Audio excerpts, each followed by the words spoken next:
اعوذ باللہ من الشیطان اللعین الرجیم بسم اللہ الرحمن الرحیم وبہ نستعین وهو خیر ناصر ومعین والعاقبۃ للمتقین والجنة للموحدین والنار للعاصین والصلاة والسلام علی اشرف الانبیاء والمرسلین حبیب الہ العالمین العبد المرتضى والنبي المجتبى والرسول المصطفى سيدنا ونبينا وشفيع ذنوبنا وطبيب نفوسنا ومولانا بالقاسم محمد اللهم صل على محمد وعلى آله الطيبين الطاهرين المعصومين المظلومين سيما بقية الله في الأرضين الذين أذهب الله عنهم الرجس وطهرهم تطهيرا اللهم صل على محمد وآل محمد الله على محبيهم اللعنة الدائمة على أعدائهم أجمعين. دعا توسل مولا امام محمد تقی الجواد علیہ الصلوۃ والسلام کی خدمت میں بالخصوص آپ اپنی حاجات کو اپنے ذہن میں رکھیے گا، اس لیے کہ مولا کے نام سے علماء نے لکھا ہے کہ دنیاوی حاجات کے لیے، مریضوں کی شفا یابی کے لیے، وسعت رزق کے لیے، ازدواج کا کسی کا مسئلہ ہو یا اولاد کا مسئلہ ہو، اس سلسلے میں امام سے توسل کیا جائے تو بہت سریع الاجابہ ہے وہ دعا. تو مولا امام جواد علیہ السلام کی خدمت میں چلیں سب ہمارے ساتھ. بسم اللہ الرحمن الرحیم.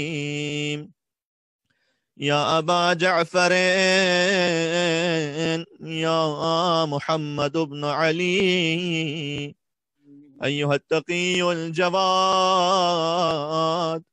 یا ابن رسول اللہ یا حجت اللہ علی خلقہ یا سیدنا و مولانا انا توجہنا واستشفعنا وتوسلنا بك إلى الله وقدمناك بين يدي حاجاتنا يا وجيها عند الله اشفع لنا عند الله يا وجيها عند الله اشفع لنا عند الله. صلوات بر محمد وآل اللهم صل على محمد وآل محمد وجل. فقد قال الله الحكيم في كتابه المجيد بسم الله الرحمن الرحيم ربنا آمنا بما أنزلت واتبعنا الرسول فاكتبنا مع الشاهدين ومكروا ومكر الله والله خير الماكرين. صلوات على محمد وآل محمد. اللهم صل على محمد. مجلس شہادت امام محمد تقی الجواد علیہ الصلوۃ والسلام ہے، اور اس وقت دنیا جو حالات سے گزر رہی ہے، اور بالخصوص وقت میلبرن میں جو حالات ہیں، وہ اس بات کا باعث بنے ہیں کہ ہم آن لائن ہی اپنے سلسلے کو جاری و ساری رکھے ہوئے ہیں. اور واقعاً اگر انسان اس بات پہ غور کرے کہ جو اس وقت حالات دنیا میں جاری ہیں، دیکھیے کووڈ-19 کے لفظ سے تو اب ساری دنیا ہی واقف ہے. اگر اس وائرس کو پوری دنیا سے کلیکٹ کر لیا جائے، پوری دنیا میں جتنا کووڈ-19 ہے ان سب کو ایک جگہ جمع کر دیا جائے، تو مشکل سے 1 گرام بھی شاید نہ بن پائے. اونلی 1 گرام اس کا جو ویٹ ہے، پوری دنیا کا کووڈ-19 اگر جمع کر دیا جائے. اور اس پر ہمیں ڈاکٹر صاحب نے کچھ باتیں بیان بھی کی تھی. یعنی اللہ ہمیں سمجھا رہا ہے کہ کس قدر معمولی شے جس کا مجموعی وزن پوری دنیا کا کووڈ-19 کا 1 گرام بھی نہیں ہے، اللہ چاہے تو اتنی چھوٹی مخلوق کے ذریعے سے پوری نظام کو درہم برہم کر سکتا ہے. اور ہم یہ سمجھ رہے ہیں کہ ہم انبیٹیبل ہیں، کیا بات، ہمیں کوئی ہرا نہیں سکتا، ہمیں کوئی شکست نہیں دے سکتا. ابھی تو صورتحال یہ ہے کہ اس جو کووڈ-19 اگر کسی خدا نخواستہ اس وائرس میں مبتلا ہو جائے تو اس کا جو وزن ہے اس کا آفیشیل ابھی تک اناؤنسمنٹ بھی نہیں ہو سکا، اس لیے کہ وہ اتنا چھوٹا ہے کہ اس کا کوئی وزن ابھی تک آفیشیلی بیان ہی نہیں کیا جا سکتا. پوری دنیا کے اگر کووڈ-19 کو جمع کرتے تو 1 گرام سے زیادہ نہیں ہے. لیکن ہمیں تو ابھی تک ابابیلیں سمجھ میں نہیں آ رہی تھی. سبحان اللہ سبحان اللہ اور محمد والے محمد بلند تر صلوات. اللهم صل اللهم صل علی محمد وآل وآل محمد. محمد. کیا کہنے اللہ سبحان اللہ. ابھی سبحان تک تو ہم اللہ. یہی سوچتے تھے کہ یہ کیسے ممکن ہو سکتا ہے کہ اتنا بڑا ہاتھی کا لشکر ہو تو اس کو چھوٹے چھوٹے پرندے ہلاک کر کے رکھ دیں. الم تر کیف فعل ربک باصحاب الفیل الم یجعل کیدہم فی تضلیل وارسل علیہم طیرا ابابیل ترمیہم بحجارۃ من سجیل فجعلہم کعصف مأکول. اللہ سبحانہ وتعالیٰ نے قرآن میں کہا کہ کیا آپ نے نہیں دیکھا کہ آپ کے رب نے ہاتھی والوں کے ساتھ کیا کیا اور کیا اس نے ان کی تدبیر کو بیکار نہیں کر دیا. دیکھیں ہم نے یہ آیت آج ہم آپ کی خدمت میں پڑھی ہے، سورہ آل عمران کی آیت نمبر 54 ہے اور بہت معروف آیت ہے کہ وَمَكَرُوا وَمَكَرَ اللَّهُ وَاللَّهُ خَيْرُ الْمَاكِرِينَ، کہ انہوں نے اپنی خفیہ تدبیریں کی اور اللہ نے بھی اپنی تدبیر فرمائی. واللہ خیر الماکرین، اور خدا بہترین تدبیر کرنے والا ہے. بے شک بے شک بے اس شک. کو سادہ الفاظ میں کہا جا سکتا ہے کہ they plan and Allah plans and Allah is the best planner. بے شک بے شک. تو یہاں پر اللہ سبحانہ وتعالیٰ نے یہ کہا کہ الم یجعل کیدہم فی تضلیل، کیا آپ نے نہیں دیکھا کہ ہم نے ان کی تدبیروں کو سب کو بیکار کر دیا. وارسل علیہم طیرا ابابیل، اور ان پر غول کے غول پرندوں کو ہم نے بھیج دیا. تو وہاں تو کم سے کم پرندے تو بھیجے تھے جو نظر آ رہے تھے. تو ابھی جب سمجھ میں نہیں آ رہی تھی انسانوں کو بات، تو اللہ نے ایک ایسی مخلوق کے ذریعے سے، بہرحال جو وائرس سے کوئی بھی ہے وہ اللہ کی مخلوق ہی ہے نا، بے شک کے ذریعے سے کہ جس کا مجموعاً وزن جو میں نے عرض کیا کہ 1 گرام سے بھی شاید کم ہو، اللہ نے پوری دنیا کے نظام کو اللہ نے چاہا تو درم برم کر دیا اور وہ رک سا گیا پوری دنیا کا نظام. پھر اللہ نے کہا ترمیہم بحجارۃ من سجیل، کے جہاں پر وہ پتھر کنکریوں کی طرح سے وہ پھینک رہی تھی وہ ابابیلیں، فجعلہم کعصف مأکول، تو ہم نے فقط ان پرندوں کے کنکر، ایک تو پرندہ اتنا چھوٹا اس کے بعد کنکر اس کے منہ میں کتنا آ جائے گا، اس کے ذریعے سے ہاتھی والوں کے لشکر کو بھس کر کے ختم کر ڈالا. اللہ اکبر. یہاں پر مرحوم علامہ قبلہ طالب جوہری صاحب علیہ رحمہ، ان کا ایک جملہ مجھے یاد آ رہا ہے کہ انہوں نے غالباً شام غریبہ کی ایک مجلس میں پڑھا تھا کہ ہاتھی اتنے بڑے اور پرندہ اتنا چھوٹا، اور اس کے منقار میں جو پتھر ہے، جو کنکر ہے، وہ بھی اس سے بھی زیادہ چھوٹا. لیکن کیا کسی پرندے نے یہ کہا کہ پروردگار یہ اتنا بڑا لشکر میرے سامنے ہے تو میں میدان میں ٹک نہیں سکتا، میدان سے بھاگ جاؤں گا؟ کسی نے کہا کہ پروردگار یہ تو اتنا سامنے بڑا لشکر ہے، میں تو میدان چھوڑ کے بھاگ رہا ہوں؟ نہیں، اس لیے کہ جو اللہ کی طرف سے بھیجا ہوا ہو وہ کیسی ہی صورتحال ہو جائے میدان چھوڑ کے بھاگا نہیں کرتا. کیا کہنا بے شک بے شک. تو جو ابابیل ہمیں سمجھ میں نہیں آ رہی تھی، تو اللہ نے اب ایک انتہائی چھوٹی مخلوق اپنی، جس کا سائز بھی تقریباً جو کہا جاتا ہے کہ 120 نینو میٹر ہے اس کا جو ڈائی میٹر ہے. اور ہمیں یہ ڈاکٹر صاحب نے بتلایا کہ مثلا 1 میٹر کو آپ 1 بلین سے، پھر میں نے اس کو چیک بھی کیا، 1 بلین سے آپ ڈیوائڈ کر دیجئے 1 میٹر کو 1 بلین سے، 1 ارب، تب جا کر 1 نینو میٹر بنتا ہے. یعنی اس کو امیجن کرنا تک مشکل کام ہے. یعنی میں آپ کو ایک مثال دے دیتا ہوں کہ ایک پیپر شیٹ، جو پتلی سی پیپر شیٹ، اس کی جو تھکنس ہے، موٹائی اس پیپر شیٹ کی، وہ 1 لاکھ نینو میٹر ہوتی ہے. 1 لاکھ نینو میٹر ہے اس شیٹ کی، اس پیپر شیٹ کی موٹائی اور تھکنس، اور یہ ہے 120 نینو میٹر. تو ہمارے پاس کا آفیشیل ویٹ تو ہے ہی نہیں، صرف سائز ہے. تو آپ غور فرمائیں، جیسے آپ کا مطلب ہر مخلوق کا ایک ویٹ ہوتا ہے. بعض لوگ جیسے کسی کا 60 کلو، 70 کلو، 80 کلو ہے. یہ بھی ہے کہ ایک مجلس میں اپنا ہی جملہ کہہ چکا ہوں، اس کو تفصیل سے تو نہیں دہراؤں گا، لیکن اشارہ کر دوں کہ یہ جو آپ کا بھی جو ویٹ ہے نا، یہ آپ کے جسم کا ویٹ ہے. اسے آپ اپنی شخصیت کا وزن نہیں سمجھ لیجیے گا. اگر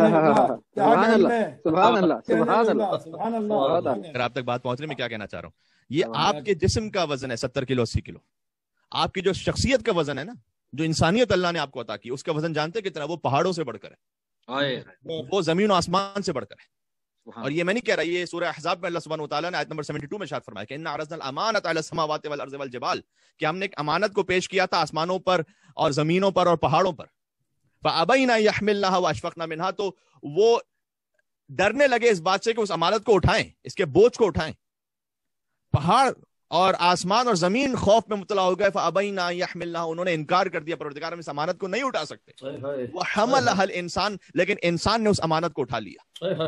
اللہ اکبر اللہ اکبر. اب اس میں اتنی خوبصورت بحث ہے تفسیر کی، اگر کوئی اور موضوع کبھی نکلا اس آیت پر انشاءاللہ گفتگو کریں گے آپ کی خدمت میں، کہ وہ کون سی امانت ہے.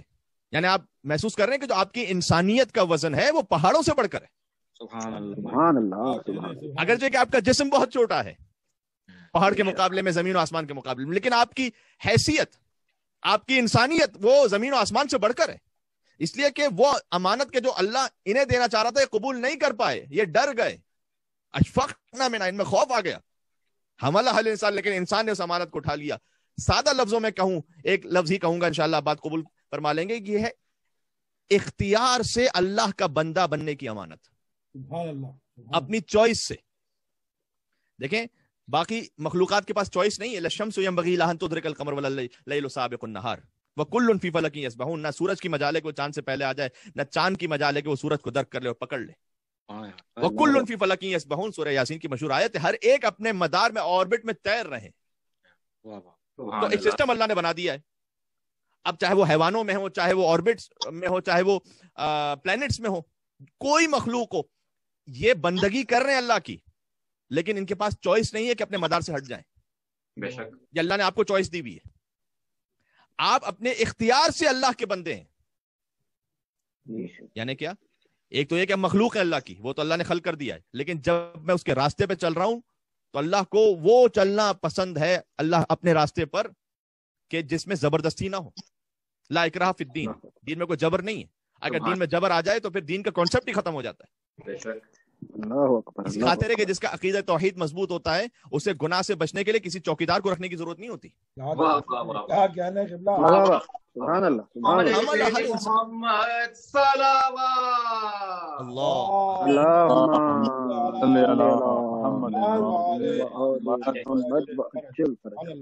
کیا کہنا ہے؟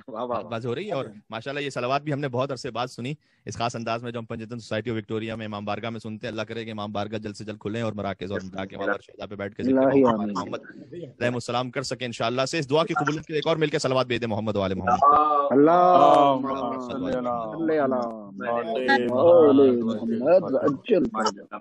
تو یہ جو امانت اللہ نے دی ہے آپ کو عطا فرمائی ہوئی ہے، اختیار کے ساتھ آپ اس کی راہ پر ہیں، زبردستی میں نہیں ہے۔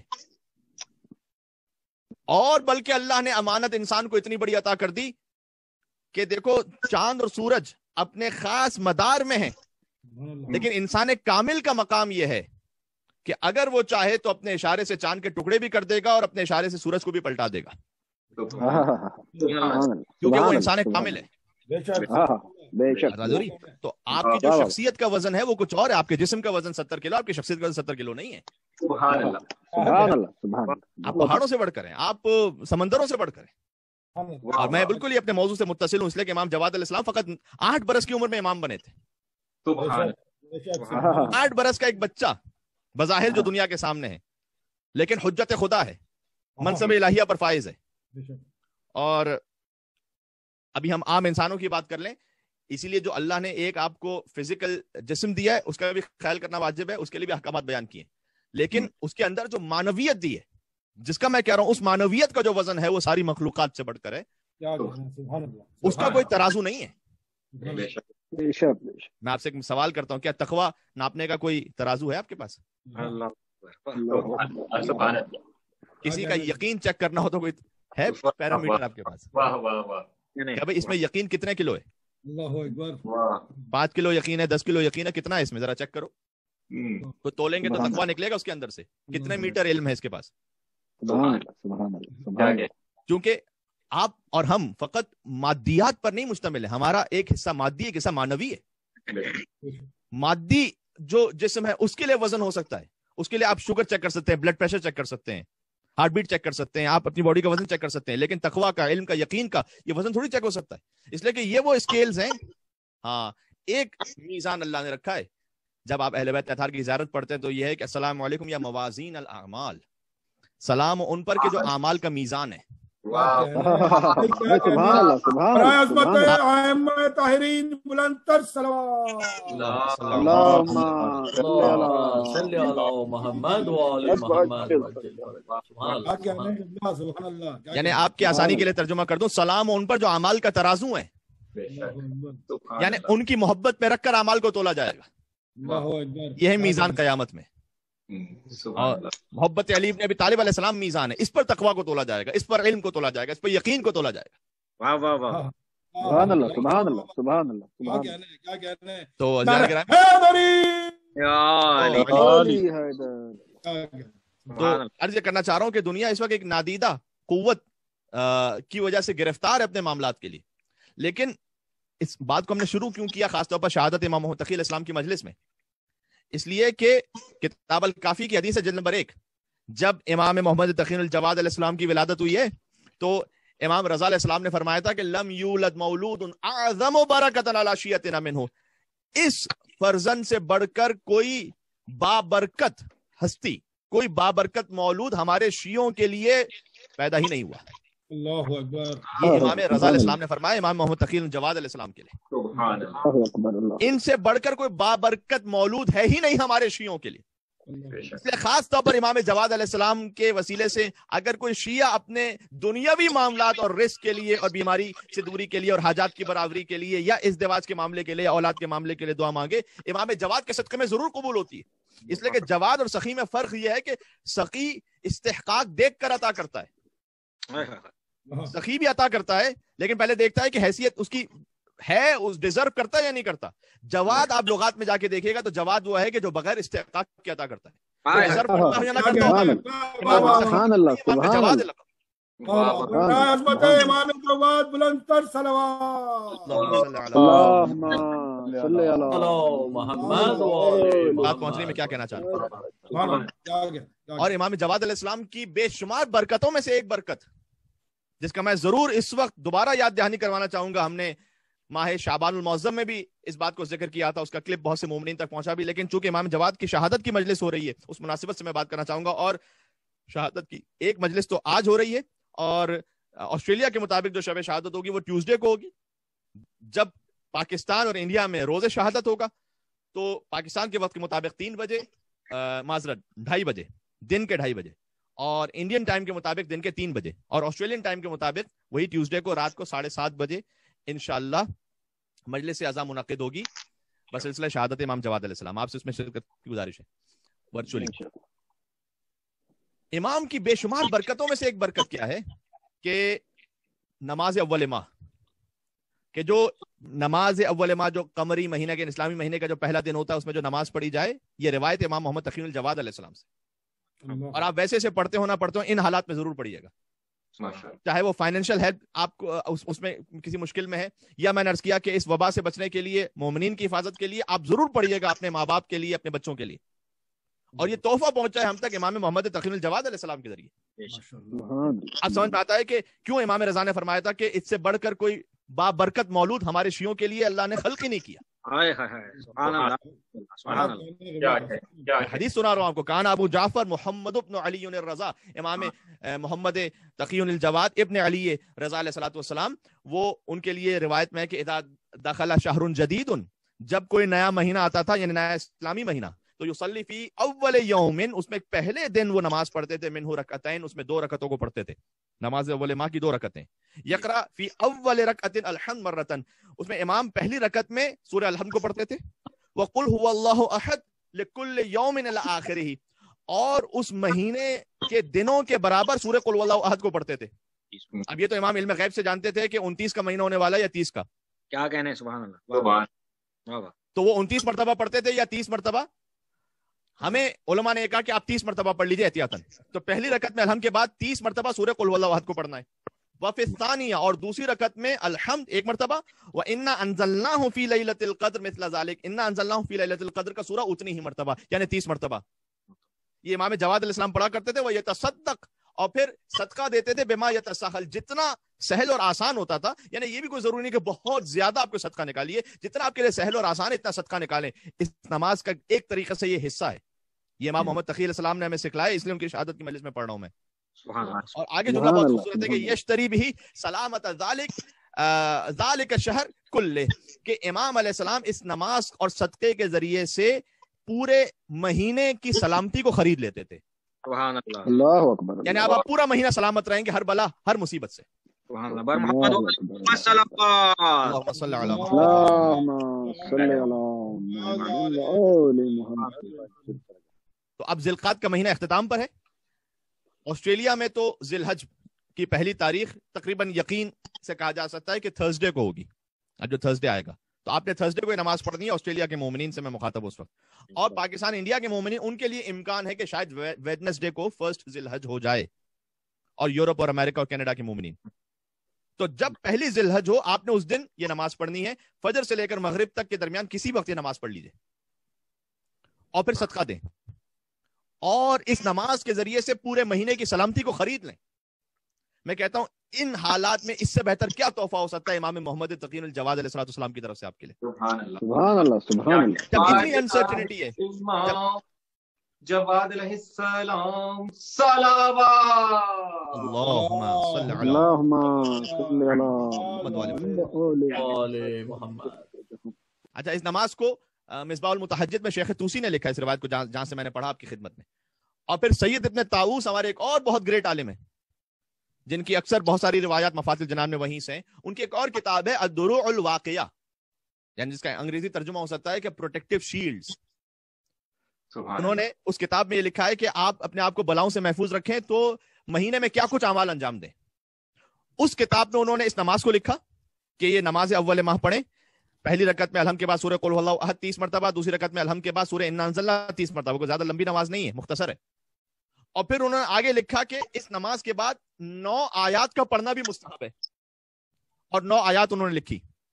اور میں آپ کے سامنے آیت نمبر کے ساتھ اسے سنا رہا ہوں, اگر آپ کی اجازت ہو تو انشاءاللہ سے, تاکہ یہ ویڈیو محفوظ ہو جائے. بعد میں آپ اس ویڈیو کو دیکھ لیجئے گا اور آیت نمبر سے نکال کر ان آیات کو آپ پڑھ لیجئے گا. یہ 9 آیات الگ سے مستحب اس نماز کے بعد پڑھنا. اور میں ان آیات کو اس لیے آپ کو سنا رہا ہوں کہ موجودہ حالات میں آپ فقط آیت کا ترجمہ سنتے جائیے گا اور اپنے آپ کو محسوس جیسے ہی آپ کرتے جائیں گے تو آپ جھوم اٹھیں گے کہ اللہ سبحانہ وتعالیٰ نے قرآن میں کیا کچھ ہمیں ہدایت نہیں عطا فرما دی پہلے ہی سے, کہ کن کن حالات میں کبھی توکل کا آیات میں بیان ہے, کبھی مشکلات سے بچنے کا بیان ہے. میں مثلا آپ کے سامنے آیت پڑھتا ہوں, کہا 9 آیات کو پڑھیں, ہاں سارے خدشات آپ کے دور ہو جائیں گے.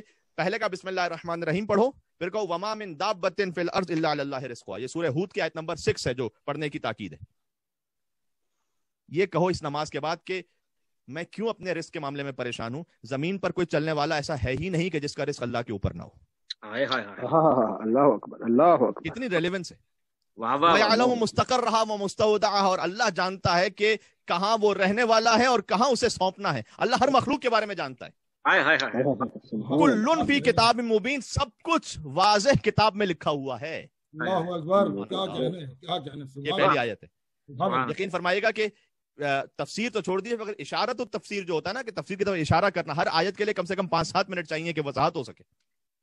لیکن خیر ہم ترجمے پر اکتفا کریں گے اس وقت کیونکہ موضوع کو اور آگے بڑھانا ہے. تو امام جواد علیہ السلام کی تعلیم کردہ وہ نماز پڑھیں, نماز کے بعد یہ 9 آیات پڑھیں. پہلی سورہ ہود کی آیت نمبر 6, پھر دوسری آیت ہے سورہ انعام کی آیت نمبر 17, جس میں اللہ نے کہا وَإِن يَمْسَسْكَ اللَّهُ بِضُرٍّ فَلَا كَاشِفَ لَهُ. اتنا جان لو کہ اللہ اگر تمہیں کسی تکلیف میں مبتلا کرنا چاہے تو اس کے سوا کوئی دور کرنے والا نہیں ہے. سبحان اللہ. آج اپنا زور لگا لو, جتنا کرنا چاہے کر لو, ایک نظر نہ آنے والی شے کے ذریعے سے ہم پورے نظام دنیا کو پلٹ کے رکھ دیں گے. يَمْسَسْكَ بِخَيْرٍ, اور یہ بھی یاد رکھو کہ اللہ اگر تمہیں خیر پہنچانا چاہے فَهُوَ عَلَى كُلِّ شَيْءٍ قدیر, تو وہ اس پر بھی قدرت رکھتا ہے کہ کسی وقت خیر پہنچا دے. سبحان اللہ. ہر آیت سیلف ایکسپلینیٹری ہے. یہ دوسری آیت ہو گئی. پھر بسم اللہ الرحمن الرحیم کا دوبارہ ذکر کیا سید ابن طاؤس نے, اور کہا کہ پھر آپ یہ آیت پڑھیے سورہ طلاق کی آیت نمبر 7 کا آخری حصہ, جس میں اللہ سبحانہ وتعالیٰ نے بیان فرمایا کہ سَيَجْعَلُ اللَّهُ بَعْدَ عُسْرٍ يُسْرًا. سبحان اللہ, ان قریب اللہ تنگی کے بعد آسانی دے دے گا. یہ تیسری آیت پڑھو. چوتھی آیت سورہ کہف کی آیت نمبر 39 کا پھر ایک حصہ, ما شاء اللہ لا قوت الا باللہ. اس ایک آیت کو میں کہتا ہوں کہ سمجھ لینا تو پورے عقیدے کے معاملے اس کے حل ہو جائیں گے. ما شاء اللہ لا قوت الا باللہ, سورہ کہف کی آیت نمبر 39, جس کا ترجمہ یہ ہے کہ ہوتا وہی ہے جو خدا چاہتا ہے. بے شک بے شک. ایک جملہ ہے فقط. پھر سورہ آل عمران کی آیت نمبر 173, جو اس ترتیب کی 5ویں آیت بنے گی کہ حسبنا اللہ و نعم الوکیل, اللہ ہی کافی ہے اور وہی بہترین کارساز ہے. پھر کہا سورہ غافر کی آیت نمبر 44 پڑھو, وَأُفَوِّضُ أَمْرِي إِلَى اللَّهِ إِنَّ اللَّهَ بَصِيرٌ بِالْعِبَادِ, کہ میں تو اپنا معاملہ اللہ کے سپرد کرتا ہوں, بے شک اللہ اپنے بندوں کو دیکھ رہا ہے. پھر سورہ انبیاء کی آیت نمبر 87 پڑھو کہ لا الہ الا انت سبحانک انی کنت من الظالمین, پروردگار تیرے سوا تو کوئی معبود نہیں, میں ظلم کرنے والوں میں سے تھا. اللہ اکبر. اچھا, یہ آیات کوئی نماز کے بعد نہ بھی پڑھ سکے, اب کوئی کہیں گے وہاں صاحب یہ تو بڑی مشکل نماز آپ نے بتلا دی کہ اتنی آیات بھی پڑھیں, تو آیت کا نشان میں اس لیے بتا رہا ہوں کہ آپ قرآن سے نکال کے دیکھ پڑھ سکتے ہیں آرام سے 9 آیات ہے, لیکن اگر یہ نہ بھی پڑھ سکے تو یہ الگ سے مستحب ہے. وہ نماز اپنے مقام پر الگ سے, تو اس نماز کو آپ ضرور انجام دیں, بعد میں صدقہ دیں. اور اس ترتیب کی جو 8ویں آیت ہے وہ سورہ قصص کی آیت نمبر 24 ہے, یہ بھی بہت خوبصورت ہے. رب انی لما انزلت الی من خیر فقیر. سبحان اللہ. اس آیت پر تو مجھے رک کر 1-2 منٹ بات کرنے دیجیے. یہ حضرت موسیٰ علیہ السلام کہہ رہے ہیں اور بڑا گہرا تعلق بنتا ہے اس آیت کا اور اس کے پورے پس منظر کا خود امام تقی الجواد علیہ السلام کی زندگی سے بھی. حضرت موسیٰ علیہ السلام کیا کہہ رہے ہیں کہ اے رب تو اپنی جانب سے میرے لیے کوئی اچھی چیز اتار دے, میں اس کا محتاج ہوں. یہ کب کی بات ہے؟ یہ اس وقت کی بات ہے کہ جب حضرت موسیٰ علیہ السلام کی جان کو خطرہ تھا, وہ مدین سے نکل گئے اور پھر جو ہے جب پہنچے وہاں پر تو انہوں نے دیکھا کہ مدین کی طرف آئے اور انہوں نے دیکھا کہ ایک جگہ پر سائے میں کھڑے ہوئے تھے کچھ لوگ ہیں جو پانی بھر رہے ہیں کنویں سے. 2 وہاں پر مستورات موجود ہیں, وہ ایک طرف کھڑی ہوئی ہیں, انہیں پانی بھرنے کے لیے جو ہے گنجائش نہیں بن رہی. تو یہ آتے ہیں مدد کرنے کے لیے. وہ مستورات یہ کہتی ہیں کہ ابونا شیخ کبیر, ہمارا باپ جو ہے وہ بوڑھا ہو چکا ہے. تو یہ مدد کے لیے آگے آئے اور مدد کی انہوں نے پانی نکالنے میں, ڈول نکال دیے. حضرت شعیب کی بیٹیاں تھیں وہ, اور اس کے بعد دوبارہ سائے میں آ گئے. پھر کہتے ہیں رب انی انزلت الیہ من خیر فقیر. پروردگار تو کوئی ایک خیر بھی میری طرف اتار دے, میں اس کا محتاج ہوں. ابھی سب کچھ نہیں ہے میرے پاس, بالکل تنہا تھا حضرت موسیٰ علیہ السلام. بیٹیوں نے باپ کے پاس جا کر کہا کہ بابا ایک بہت اچھے شخص سے ہماری ملاقات ہوئی تھی, آپ اسے خدمت کے لیے رکھ لیجئے, وہ قوی بھی ہے, وہ امانت دار بھی ہے. اور پھر بیٹیاں جو حضرت موسیٰ علیہ السلام کو جب وہاں پر لے کر گئیں تو حضرت شعیب نے کہا کہ قال انی اريد ان انکحک, میں چاہتا ہوں کہ تمہارا نکاح کر دوں اپنی 2 میں سے ایک بیٹیوں سے. وما اريد ان اشق علیک, لیکن دیکھو میں تم پر کوئی مشقت نہیں کرنا چاہتا. ستجدنی انشاءاللہ من الصالحین, انشاءاللہ چونکہ میں تم پر مشقت نہیں ڈالنا چاہتا اس نکاح کے موقع پر اور آئندہ زندگی میں, تم مجھے صالحین میں سے پاؤ گے. یہاں آغا محسن قراتی صاحب کا ایک جملہ ہے, نماز میں سلام پڑھتے ہیں السلام علیکم ایھا النبی ورحمۃ اللہ وبرکاتہ, پھر کیا کہتے ہیں السلام علینا وعلی عباد اللہ الصالحین, سلام ہم پر اور تمام اللہ کے صالحین بندوں پر. صالحین کون ہوتے ہیں؟ ایک صالحین کی علامت یہ ہے کہ ما اريد ان اشق علیک. حضرت شعیب کہہ رہے ہیں حضرت موسیٰ سے کہ تم میرے داماد بننے لگے ہو, میں تمہیں کسی مشقت میں نہیں ڈالنا چاہتا.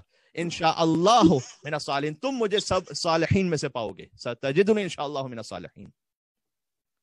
یعنی پتہ چلا کہ جو سسرال والے اپنے داماد کو یا اپنی بہو کو مشقت میں نہ ڈالیں, اللہ کہہ رہا ہے وہ صالحین میں سے.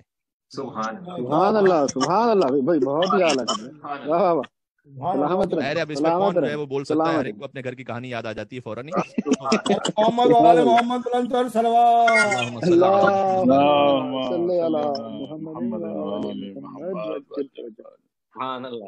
اب وہ لڑکی والے جو ہے وہ پریشان ہیں اس لیے کہ یہ جہیز بھی چاہیے اور یہ بھی ڈیمانڈ ہے اور یہ پوری لمبی ایک لسٹ پکڑا دی گئی ہے اور کوزین اس طرح سے ہونا چاہیے, اور کبھی داماد پریشان ہے تو کبھی بہو پریشان ہے. حضرت شعیب کہہ رہے ہیں کہ اے موسیٰ آپ میرے داماد بننے والے ہیں, ما اريد ان اشق علیک, میں آپ پہ کوئی مشقت نہیں کرنا چاہتا, اس لیے انشاءاللہ اللہ مجھے صالحین میں سے قرار دے گا.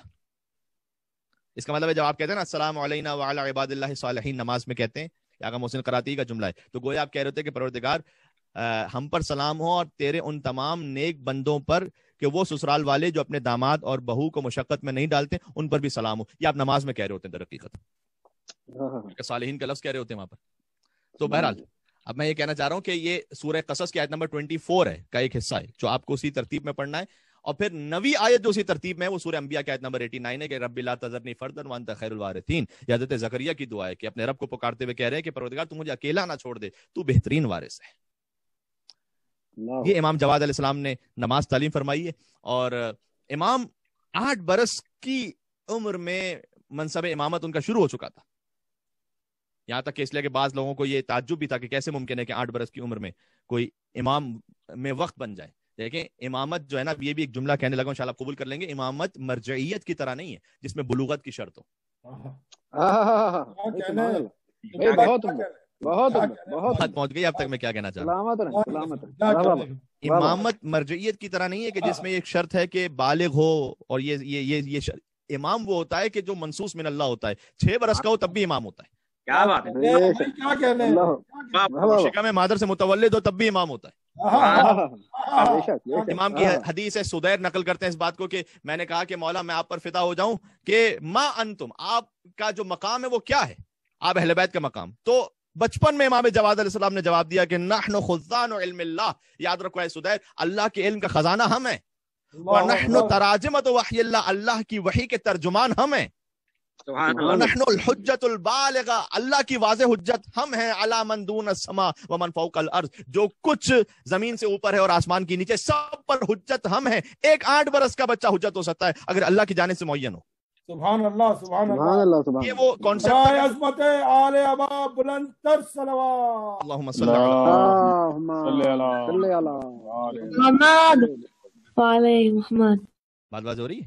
ماشاء اللہ امام کی تو کل زندگی 25 برس کی ہے، سب سے جوان ترین امام ہے جن کی شہادت ہوئی ہے، مظلومانہ شہادت ہے فقط جوانی میں۔ 10 رجب المرجب 195 ہجری امام کی ولادت ہے، 29 ذوالقعدہ 220 ہجری امام کی شہادت ہے۔ تو امام جواد 8 سال میں امام تھے۔ حتیٰ امام رضا کی زندگی میں جب لوگ آتے تھے اپنے حاجات کے لیے، مثلا محمد ابن میمون کی روایت ہے کہ اس کی آنکھوں میں درد تھا اور پہنچا امام رضا علیہ السلام کے پاس کہ مولا آپ کوئی دعا عنایت فرما دیجئے، تو امام نے بھیج دیا اپنے فرزند کے پاس، 3 سے 4 سال کا سن تھا امام جواد علیہ السلام کا، کہا ان سے جا کے شفا حاصل کرو۔ سبحان اللہ واہ واہ امام علی نقی علیہ السلام بعد میں وہ 6 یا 7 برس کی عمر میں امام ہوئے، اور امام زمانہ علیہ السلام 5 برس کی عمر میں ہوئے۔ سبحان اللہ سبحان اور اس کا قرآنی بیک گراؤنڈ یہ ہے کہ حضرت عیسیٰ علیہ السلام کہتے ہیں انی عبداللہ اتانی الکتاب وجعلنی نبیا۔ واہ واہ واہ واہ کیا اللہ بھائی ابھی شکم ابھی متولد ہوئے ہیں۔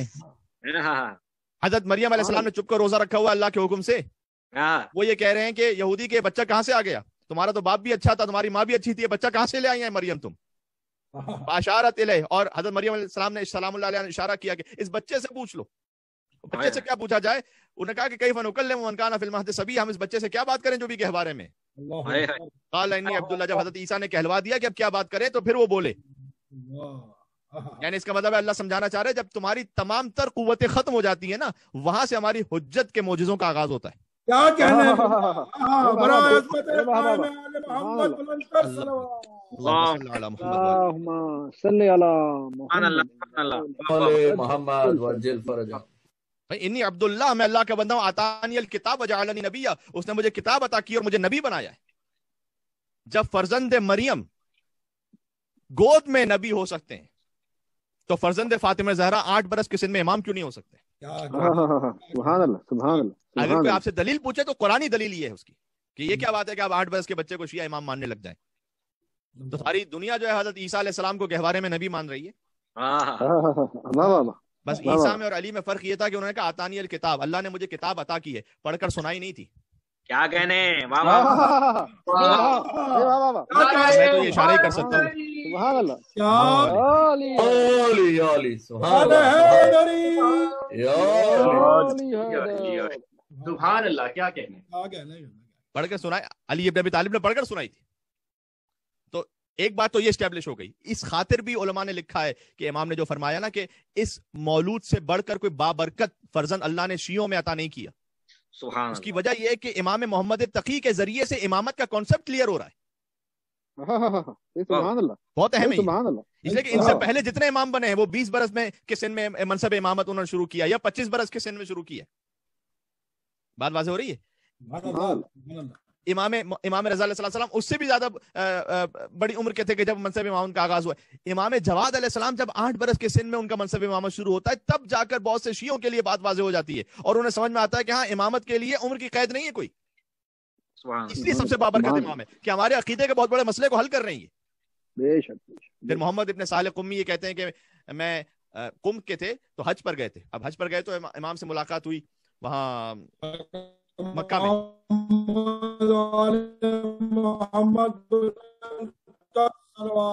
اللہم صلی علی اللہم صلی علی محمد۔ واضح میری آواز پہنچ رہی ہے آپ تک؟ جی جی جی الحمدللہ۔ محمد ابن صالح قمی کہتے ہیں کہ میں حج پر قم سے آیا اور امام کی خدمت میں مکہ میں گیا، اور مکہ میں جب امام بھی چونکہ حج پر تشریف لائے ہوئے تھے، نہیں اس وقت امام اس سال نہیں آئے تھے، تو میں مدینہ گیا۔ مکہ کے بعد میں مدینہ گیا امام کی زیارت کے لیے، امام سے ملنے کے لیے۔ تو عام طور پر شیعوں کا طریقہ کار یہ ہوتا تھا کہ حج پہ جاتے تھے، اگر امام حج پہ ہی تشریف لائے ہوئے تو مکہ میں ملاقات ہو جاتی تھی امام سے، اور اگر نہیں تشریف لائے کسی بھی مصلحت کی وجہ سے تو پھر شیعہ مدینہ جاتے تھے امام کی زیارت کے لیے۔ تو کہتے ہیں میں مدینہ پہنچا اور میرے دل میں ایک بڑی تمنا تھی کہ اب میں مدینہ میں امام کے پاس پہنچوں گا تو میں امام سے درخواست کروں گا کہ کوئی تبرکن مجھے کوئی آپ کا پیراہن، کوئی رومال، کوئی چیز عطا کر دیں میری قبر کے لیے۔ اور سبحان اللہ، تو محمد ابن صالح قمی کا بیان ہے کہ اتنا رش تھا نا وہاں پر کہ کوئی امام سے مسئلہ پوچھ رہا ہے، کوئی امام کی خدمت میں آ کر دست بوسی کر رہا ہے، تو اچھا محسوس نہیں ہوا مجھے حیا آئی کہ میں کیسے تبرک کوئی مانگوں امام سے اس وقت۔ اور بہرحال نہیں مانگ سکا اس وقت امام سے، اور میں نکل آیا واپس. اور میں اپنے شہر جب واپس پہنچا تو شہر کے جب دروازے پہ پہنچا تو ایک اور شخص کے جو حج پر آیا ہوا تھا وہ شہر کے دروازے پر آوازیں لگا لگا کہہ رہا تھا کہ کون ہے محمد ابن صالح قمی، کون ہے محمد ابن صالح قمی. واہ واہ واہ، اللہ اکبر. اور میں پہنچا امام کی خدمت. دیکھیں مدح حاضر پر ہی گفتگو ہوتی ہے، جس امام کی شہادت کی مجلس سے ہمیں پوری گفتگو معمولاً ہم انہی امام پر کرتے ہیں. ماشاءاللہ. تو میں گیا ان کے پاس، کہا کہ میں ہوں محمد ابن صالح قمی کا. محمد ابن علی تقی الجواد علیہ الصلوۃ والسلام نے آپ کے لیے یہ ایک چھوٹا سا سمجھ لیجیے کہ باکس دیا ہے، صندوقچہ ہے. اور میں نے اس کو لیا، اور جب میں نے کھولا تو اس کے اندر امام کا ایک پیران موجود تھا. اللہ اکبر. واہ واہ. جو میرے دل میں تھا وہ امام نے حاجی کے ذریعے سے بھجوا دیا تھا. اللہ. یہ ہے امام الجواد. ضروری نہیں کہ آپ اور ہم ڈیزرو کرتے ہوں، ڈیزرو نہ بھی کرتے ہوں، فقط خواہش رکھتے ہوں دل میں، امام عطا فرمائیں گے. سبحان اللہ سبحان اللہ. ایک طرف امام کی برکت یہ ہے، زود یہ ہے، دوسری طرف علم کا مقام. 8 برس کے سن میں جو کہ اس کا اظہار ضروری تھا، تو 30,000 سوالات کے جوابات امام ایک محفل میں دیتے ہیں. اب اس کا موقع نہیں کہ وضاحت کی جائے کہ کیسے ممکن ہے کہ 30,000 سوالات کے جواب ایک محفل میں دیے جا سکیں. اور پھر وہ مشہور مناظرہ ہوا کہ جو یحییٰ ابن اقسم کا مناظرہ ہے، اور مجھے تبرکاً وہ پڑھنا ہے اس لیے کہ امام کی شہادت کی مجلس، بہرحال آپ نے چاہے کتنی مرتبہ سناؤ، لیکن میں 1 منٹ میں اس واقعے کو پڑھ دوں گا. کہ چونکہ مامون رشید نے چاہتا کہ اپنی بیٹی ام فضل سے ازدواج کر دے امام کا، اور اس کی بھی وجوہات تھیں کہ چونکہ خود امام رضا علیہ السلام کو شہید کیا تھا، تو ایسا نہ ہو کہ علویوں کی طرف سے بغاوت ہو جائے، تو اسے دبانے کے لیے اس بات کا اظہار کیا کہ میں نے تو خود علی ابن موسیٰ رضا کے فرزند محمد تقی الجواد علیہ السلام کی سے اپنی بیٹی کا ازدواج کیا ہے.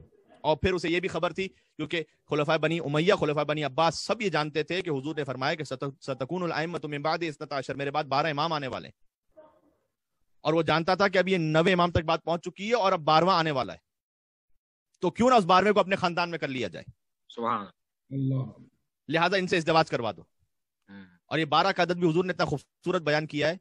خلفائے راشدین بقول مسلمانوں کے، اگر ہم انہیں راشد کہہ سکیں تو خلفائے راشدین ہیں 4، خلفائے بنی امیہ 28، خلفائے بنی عباس 37، حاضر امام 52، داعیان مطلق 49. 12 کا عدد آپ کو فقط علی اور اولاد علی کے سوا کے نظر نہیں آئے گا. کیا کہنے کیا کہنے علی نبی اولاد علی علی علیہ السلام صلوات. اللہم صلی علی محمد وآل محمد.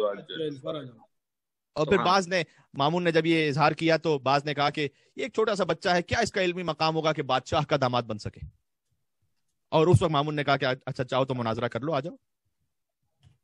اب یہ تو اسی کا وارث ہے نا جس نے کہا تھا سلونی قبل ان تفقدونی. صحیح بات ہے. کیا کہنے آیا قاضی القضات اپنے زمانے کا سب سے بڑا عالم یحییٰ ابن اقسم اس کا نام ہے، اور اس نے آ کر یہ کہا کہ اب ایک بچے سے ویسے ہی نماز اور روزے کے مسائل بھی اسے اتنے ڈیٹیل میں نہ بتاؤں تو حج کے مسائل کہاں بتاؤں گے، اور پھر حج میں بھی کفارے کے مسائل کہاں بتاؤں گے جو اتنے سخت مسائل ہیں.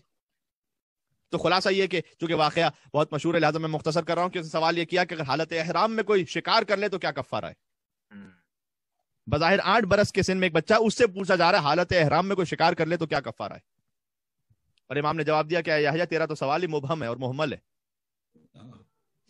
اللہ اکبر. امام نے کہا اس لیے کہ تو نے یہ سوال کیا کہ حالت احرام میں شکار کر لے تو کیا کفارہ ہے، لیکن یہ نہ پوچھا کہ شکار حرم میں تھا یا حرم سے باہر تھا. اس لیے کہ حرم سے باہر کا الگ کفارہ ہے، حرم کے اندر کا الگ کفارہ ہے. شکار کرنے والا مسئلے سے واقف تھا یا ناواقف تھا، اگر واقف تھا تو الگ کفارہ ہے، ناواقف تھا تو الگ کفارہ ہے. آمدن جانور کا شکار کیا ہے، دھوکے سے قتل ہو گیا تھا، آمدن کا الگ کفارہ ہے، سہمن کا الگ کفارہ ہے. شکار کرنے والا آزاد تھا یا غلام تھا، آزاد کا الگ کفارہ ہے، غلام کا الگ کفارہ ہے.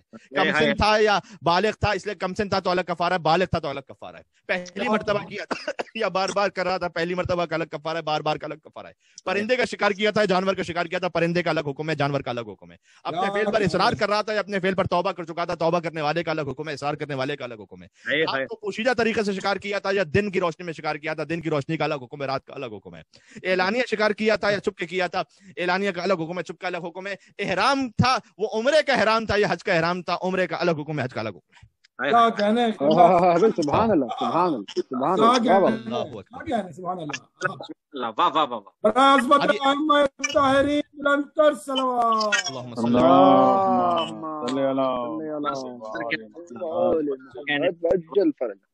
یہ تھوڑا سا دس بستہ ان مومنین کے لیے بھی کہ جب کوئی کسی عالم دین سے شرعی مسئلہ پوچھتے ہیں، میں تو خیر چھوٹا سا طالب علم ہوں، تو مسئلہ جب پوچھتے ہیں تو ہم نے اگر پوچھ لیا مولانا صاحب یہ مورگیج لینا ٹھیک ہے یا نہیں، ہم نے کہا کہ اگر لون کی نیت سے لے تو غلط ہے، لیکن استنقاذ المال یعنی مال اگر آپ کو نان مسلم سے مل رہا ہے اس نیت سے لے تو ٹھیک ہے، اور اگر آپ نے لون کی نیت سے لیا ہے تو خمس کا یہ مسئلہ ہے، اور استنقاذ المال کی نیت سے لیا تو خمس کا یہ مسئلہ ہے۔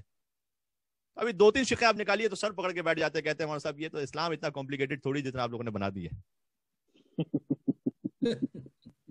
یہ اتنی تفصیل میں جا کے پتہ نہیں کیا مولویوں نے مجتہدین نے نکالی ہوئی ہے۔ بھائی امام معصوم سے پوچھو نا، اللہ اکبر، ایک مسئلے کی انہوں نے 28 صورتیں بتائی۔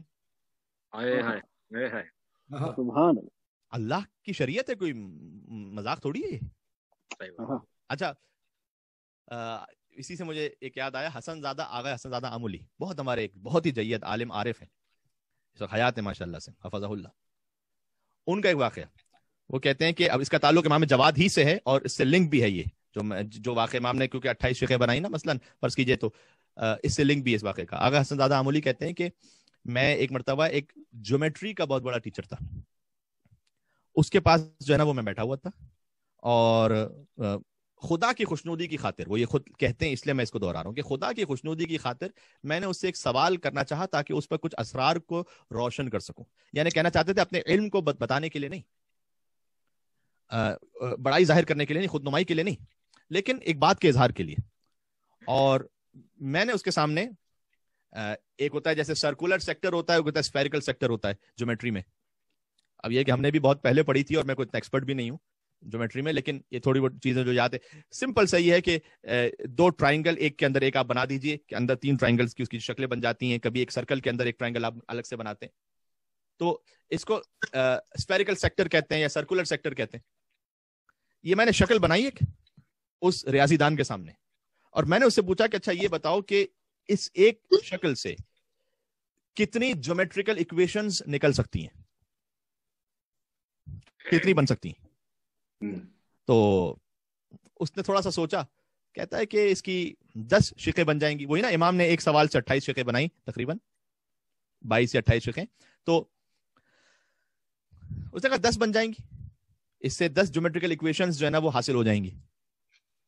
تو آغا حسن زادہ آمولی کہتے ہیں میں نے اس سے کہا کہ اگر 20 بن جائیں تو اس نے کہا کہ مشکل ہے، لیکن شاید کوئی بہت ایکسپرٹ ہو تو وہ 20 بھی بنا لے۔ تو آغا حسن زادہ آمولی کہتے ہیں میں نے اس سے کہا اگر 200 بن جائیں تو؟ واہ واہ سبحان اللہ، میری طرف حیرت سے تکنے لگا کہ یہ کیا بات کر رہے ہیں آغا۔ تو اس کی حیرت کو مزید بڑھاتے ہوئے آغا حسن زادہ آمولی نے کہا اگر 2000 بن جائیں تو؟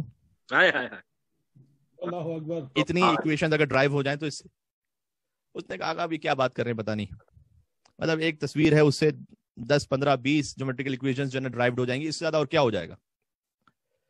تو آغا حسن زادہ آمولی کہتے ہیں میں نے اسے بتایا کہ ہمارے ایک عالم دین ہے خواجہ نصیر الدین طوسی، ان کی ایک کتاب ہے کشف القناع عن اسرار شکل القطاع، فیکٹر کو جو ہے نا قطاع کہتے ہیں عربی زبان میں۔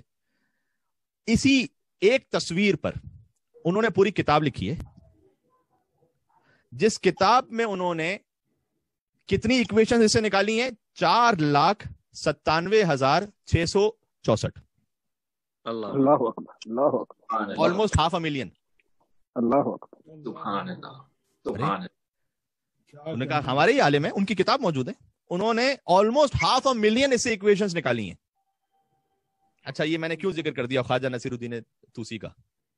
اس لیے دیکھیں یہ وہ ہستی جنہوں نے ٹریگنومیٹری میں جو ہے نا انقلاب برپا کیا، جن کی جو ہے نا وہ 16th سینچری میں جن کی کتابیں فرانسیسی زبان میں ترجمہ ہوئی ہیں، یعنی وہ عظیم عالم جنہوں نے اصول کافی کی شرح لکھی ہے، جنہوں نے اشارات جو ابو علی سینا کی کتاب تھی اس کی شرح لکھی ہے، جنہوں نے عقائد امامیہ میں ایک ایسی کتاب لکھی کہ علم کلام میں جو تاریخ کا دھارا تھا وہ بدل گیا، تجرید الاعتقاد لکھی، جس تجرید الاعتقاد پر سینکڑوں شرحیں لکھی گئیں، جن میں سے ایک خود ان کے شاگرد علامہ ہلی نے لکھی کشف المراد کے نام سے۔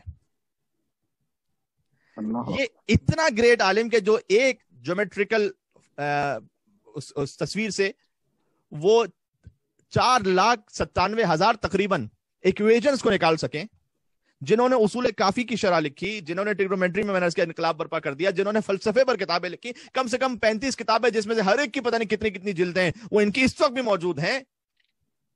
جب ان کا انتقال ہونے والا تھا تو یہ بغداد میں تھے، اور سنیے گا، اور جب ان سے لوگوں نے کہا کہ آپ کو ہم نجف لے جا کر دفن کریں گے، تو انہوں نے کہا کہ نہیں، یہاں کاظمین میں امام موسیٰ کاظم اور امام محمد تقی کا حرم موجود ہے، مجھے حیا آتی ہے کہ مجھے تم ان کے حرم سے باہر کہیں لے کے جاؤ، لہذا یہی دفن کرنا، اور چونکہ تم مجھے امام محمد تقی کے حرم میں دفن کر رہے ہو، سبحان اللہ، لہذا جب مجھے لے جانا تو میری قبر پر سورہ کہف کی آیت نمبر 27 لکھوانا اور کہنا وَكَلْبُهُمْ بَاسِطٌ ذِرَاعَيْهِ بِالْوَسِيدِ، ایک کتا ہے جو اس بارگاہ میں ہاتھ پھیلائے بیٹھا ہے۔ اللہ اکبر، کیا کہنے ہیں، کیا کہنے۔ دیکھیں، جس نے 500,000 ایکویشنز کو ڈرائیو کر دیا، ہم پھر بھی انہیں باخر العلوم نہیں کہتے، علوم کو شکافتہ کرنے والا، ہم پھر بھی انہیں امام نہیں کہتے۔ امام تو وہ ہیں کہ جن کے سامنے جب یہ جاتے ہیں تو اپنی قبر پر آیت لکھواتے ہیں کلبہم باسط ذراعیہ بالوسید، ایک کتا ہے جو اس بارگاہ میں ہاتھ پھیلائے بیٹھا ہے۔ مأموم کی حیثیت یہ ہے تو امام کا مقام کیا ہوگا؟ بس یہ کہنا چاہتا تھا، واضح ہو گیا۔ بس امام نے وہاں پر ان صورتوں کو بنا کر جب یحییٰ ابن اقسم سے اس کے بعد مناظرہ، ظاہر ہے کہ گنجائش نہیں بچی تھی، امام نے بھی ایک سوال کیا اس سے، اور سوال کرنے کے بعد جب اسے اس کا جواب بھی نہ آ سکا اور امام نے ان تمام صورتوں کا جواب دیا، اس کے بعد بہرحال ازدواج کی محفل تھی، اب مامون کا دربار تھا، تو یہ پیغام کے لیے بات بھی بڑی ضروری ہے کہ اسی محفل میں ایک شخص جس کا نام مخارق تھا، اس نے رقص و سرور کرنا شروع کر دیا، چونکہ شادی کی محفل ہے۔ اب یہی کہ بھائی شادی میں تو سب کچھ جائز ہوتا ہے، ٹھیک ہے، شروع ہو جاتے ہیں لوگ یہ کہتے ہوئے کہ سب کچھ جائز ہے، اور مولا نے ایک مرتبہ اپنے چہرے کو جھکا لیا، پہلے ناگوار گزرا انہیں، لیکن اس کی جو بغیرتی تھی وہ بڑھتی چلی گئی، اور امام کے سامنے آ کر جب اس نے رقص و سرور کرنا شروع کر دیا تو امام نے اس کی طرف غضبناک حالت میں دیکھا اور کہا اتق اللہ یا ذل السنون، اے بڑی عمر والے، سن سے اسنون ہے، یعنی اب بہت سادہ ترجمہ کروں کہ اب بڈھے ہو گئے ہو، اب تو خوف خدا کر لو۔ یہ اس محفل میں امام نے بیان فرمایا، اور ام فضل مامون کی بیٹی سے امام کا ازدواج ہوا۔ اچھا، یہ بھی کوئی تعجب کی بات نہیں ہے، ایسا کیونکہ ام فضل ہی نے امام کو زہر دیا تھا۔ 4 طرح کے رشتے ہیں، یعنی 4 طرح کے کپلز ہیں جس کا قرآن میں ذکر ہے، ٹھیک ہے، 3 میں کہوں گا، چوتھا آپ کہیں گے۔ پہلا ہے کہ دونوں خیر پر ہوں، شوہر اور زوجہ دونوں خیر پر ہوں، ایک اس کا بھی ذکر قرآن میں۔ دونوں شر پر ہوں، یہ بھی ذکر قرآن میں، شوہر خیر پر ہو زوجہ بد ہو، یہ بھی قرآن میں ہے۔ برعکس کیا ہوگا؟ زوجہ خیر ہو شوہر بد ہو، یہ سب قرآن میں موجود ہے۔ شوہر اور زوجہ دونوں خیر پر ہوں، علی و زہرا سلام اللہ علیہما مرج البحرین یلتقیان، سبحان اللہ، اللہ نے عصمت اور علم کے سمندر کو ملا دیا۔ بینہما برزخ لا یبغیان، ان کے درمیان ایک برزخ ہے کہ دونوں ایک دوسرے سے عبور نہیں کرتے۔ فبأی آلاء ربکما تکذبان، تو تم اپنے رب کی کون کون سی نعمتوں کو جھٹلاؤ گے۔ یخرج منہما اللؤلؤ والمرجان، ان سے لولو اور مرجان اللہ نے حسن اور حسین کی صورت میں خارج کی۔ فبأی آلاء ربکما تکذبان، تو تم اپنے رب کی کون کون سی نعمتوں کو جھٹلاؤ گے۔ سبحان اللہ، سبحان اللہ، سبحان اللہ۔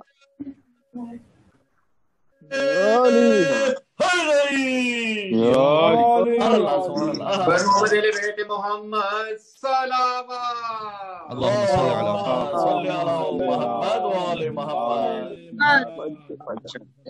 سبحان اللہ۔ یہ پہلا اور آخری عصمتی رشتہ ہے۔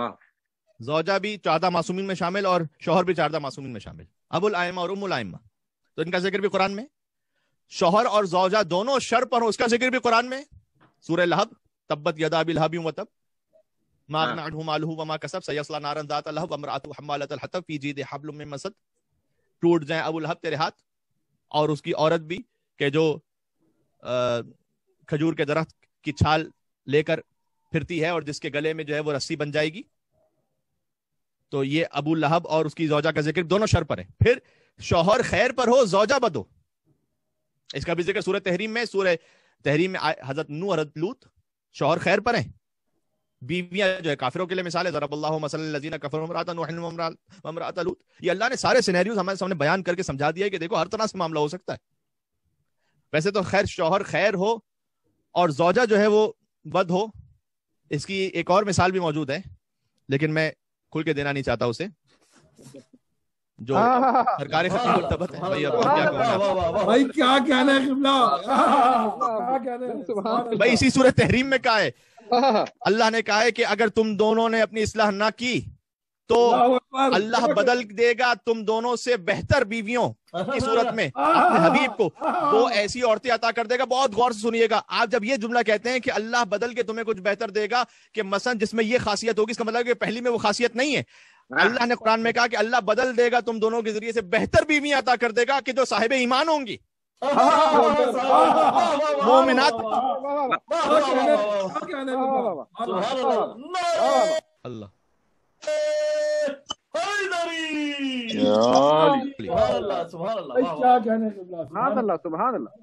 بھائی یہ تسمیہ کا صیغہ قرآن میں ہے، کہا اگر تم دونوں نے توبہ کر لی تو ٹھیک، توبہ نہیں کی تو پھر یہ ہوگا.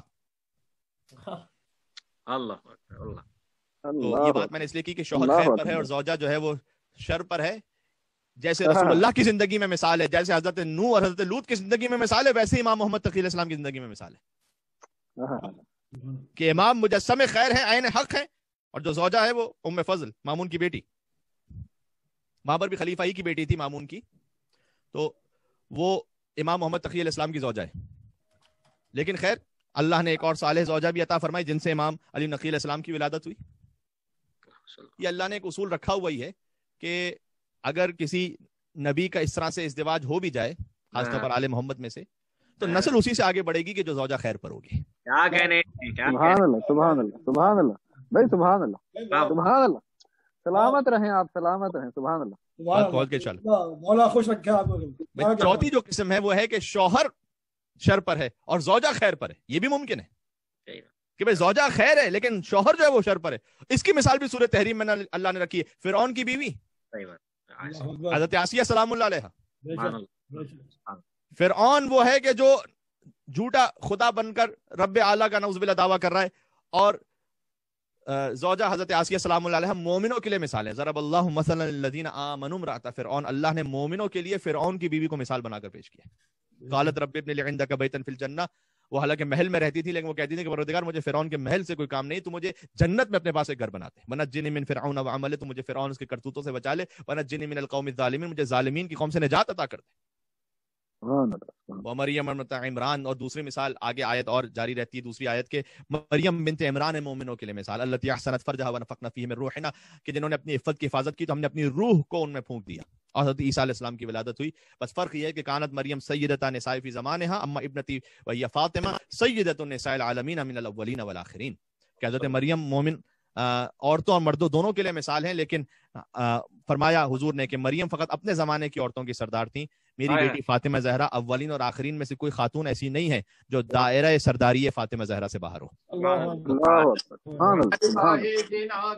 ختم کرنے لگا ہوں بات. اللہم صلی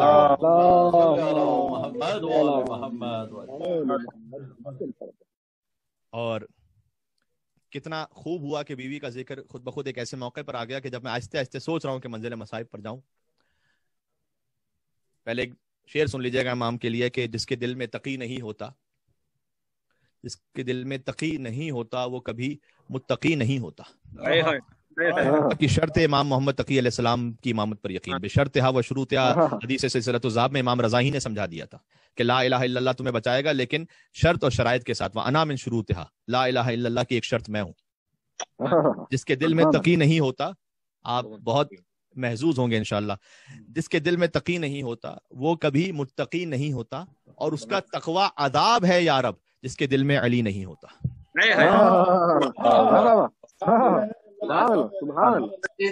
کل ایمان علی علیہ السلام صلوات. اللہم صلی علی محمد.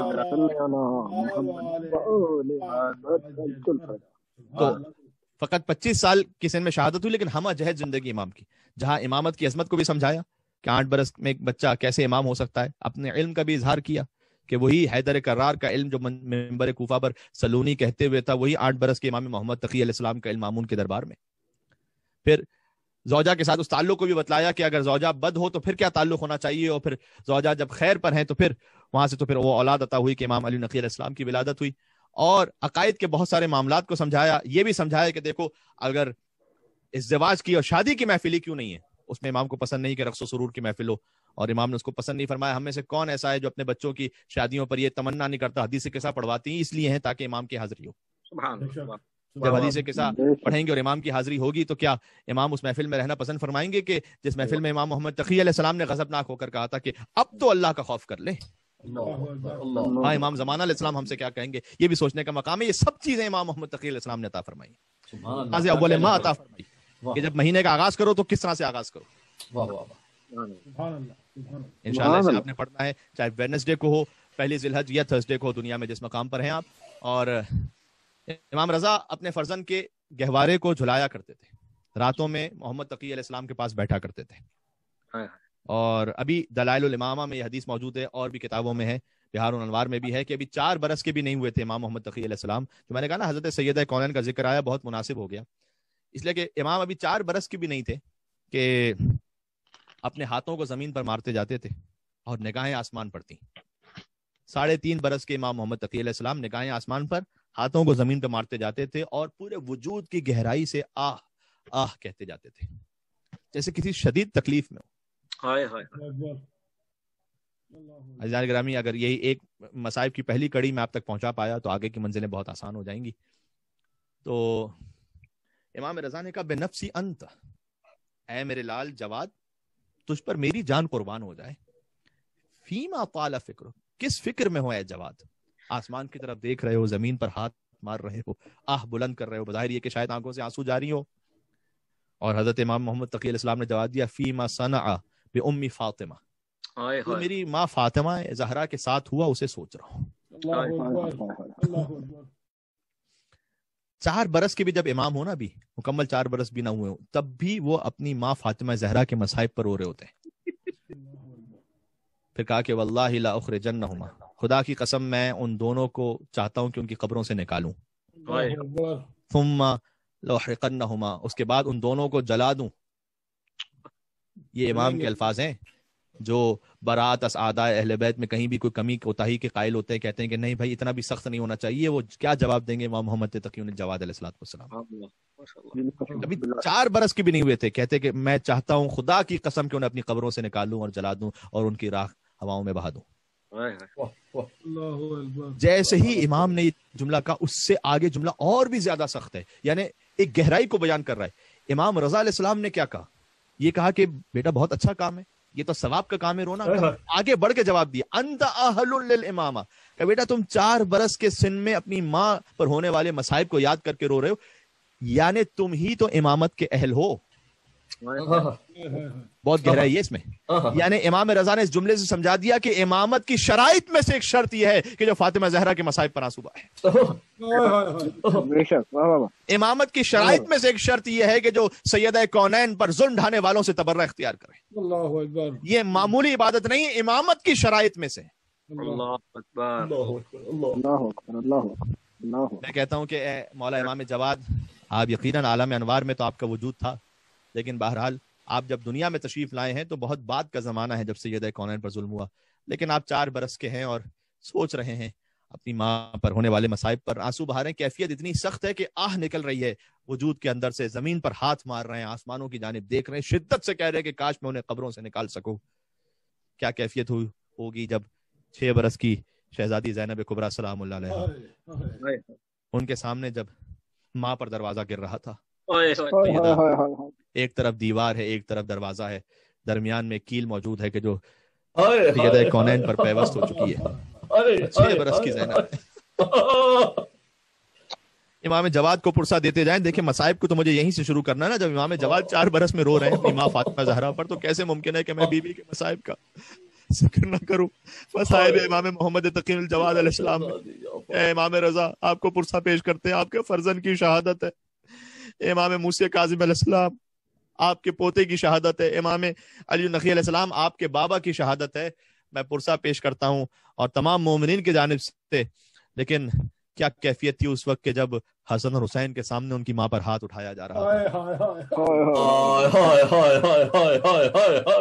ایک عالم دین کا واقعہ، ایرانی عالم دین کا بیان کرتے ہیں.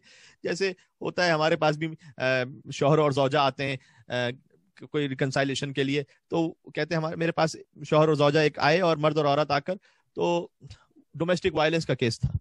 تو شوہر ہاتھ اٹھا لیتا تھا. اس نے آ کے بڑی معافی مانگی، کہتا ہے کہ آئندہ مجھ سے یہ غلطی سرزد نہیں ہوگی. تو بیوی نے ایک جملہ کہا جس پر عالم بہت روتے رہے. بیوی نے کہا کہ دیکھیں مولانا ان سے کہیں کہ اگر کبھی یہ بہت غصے میں آ جائیں، شرعاً جائز بھی نہیں ہے ہاتھ اٹھانا اور اجازت بھی نہیں ہے ہماری، لیکن اگر انہیں یہ کام کرنا بھی ہے تو ان سے یہ کہہ دیں کہ بچوں کے سامنے مجھ پر ہاتھ نہ اٹھائیں. میرا سلام ہے ان پر جو پہنچ گئے میرے اس جملے پر، جن کی ثنائیں بلند ہو گئی. سادات کی خدمت میں تعزیت پیش کرتا ہوں. عالم دین بہت روتے رہے، اور جب اس زوجہ نے پوچھ لیا کہ آپ قبلہ رو کیوں رہے ہیں، کہا کہ میں اس لیے رو رہا ہوں کہ تمہاری غیرت یہ برداشت نہیں کرتی کہ تمہارا اپنا شوہر بچوں کے سامنے ہاتھ اٹھائے، تم سے برداشت نہیں ہو پاتا. سید کونین پر جب ان ظالموں نے حسن اور حسین کے سامنے ہاتھ اٹھایا ہوگا، زینب 6 برس کی دیکھ رہی تھی، ام کلثوم 5 برس کی دیکھ رہی تھی، فریاد کی ہوگی ہماری ماں کو بچا. اللہ اکبر. خدا کسی غم میں مبتلا نہ فرمائے سوائے غم امام حسین علیہ السلام کے. امام جواد علیہ السلام کا غم ہے. دیکھیں 2 امام ایسے ہیں جنہیں ان کی اپنی بیوی نے زہر دیا، وہ شہید ہوئے. ایک امام حسن علیہ السلام مدینہ منورہ میں کلیجے کے ٹکڑے لگن میں گر رہے تھے، تشت میں آ رہے تھے، ایسا زہر تھا کہ پورا جسم سبز ہو گیا تھا. اور ایک امام محمد تقی الجواد علیہ السلام بغداد میں مولا کو زہر دیا، خود اسی ام فضل نے، مولا کی جو بیوی تھی اسی نے زہر دیا اور امام کی شہادت ہوئی ہے. لیکن جب امام حسن کی شہادت ہوئی تو قربت میں امام حسین موجود تھے، قربت میں مولا ابوالفضل عباس موجود تھے، قریب ہی بی بی زینب سلام اللہ علیہا موجود تھیں. جب امام محمد تقی کی شہادت ہوئی، بغداد میں امام تنہا تھے، مدینہ میں امام علی النقی علیہ السلام تھے. راوی کہتا ہے کہ میں امام علی النقی علیہ السلام کے پاس موجود تھا مدینہ میں کہ امام نے ایک آہ بھری، امام کی آنکھوں سے آنسو جاری ہوئے کہ مولا خیریت تو ہے، کہ دیکھ ابھی بغداد میں میرے بابا کو شہید کر دیا گیا ہے، کہ مولا اب مدینہ میں ہے، آپ کے بابا بغداد میں ہے، یہ خبر کیسے پہنچی؟ وہ مفہوم روایت یہ ہے کہ امام نے فرمایا کہ ملائکہ کے ذریعے سے مجھے خبر پہنچی ہے کہ میرے بابا کو قتل کر دیا گیا ہے. میں ہاتھوں کو جوڑ کے کہوں گا اے امام علی نقی علیہ السلام، یہ کتنا ادب اور احترام کا طریقہ ہے باپ کی شہادت کی خبر پہنچانے کا. کربلا میں بھی ایک بیٹا تھا جسے اپنے باپ کی شہادت کی خبر ملی ہے، لیکن ایسے کہ زمین کربلا پر زلزلہ آ رہا تھا، خیمہ گاہ میں میرا بیمار امام سید الساجدین تھا. کبھی بھی اماں ذرا خیمے کے پردے کو ہٹائیے گا، پردہ ہٹا، سجاد کا السلام علیکم. میرے باپ کا سر نوگے نیزہ پر بلند ہو گیا.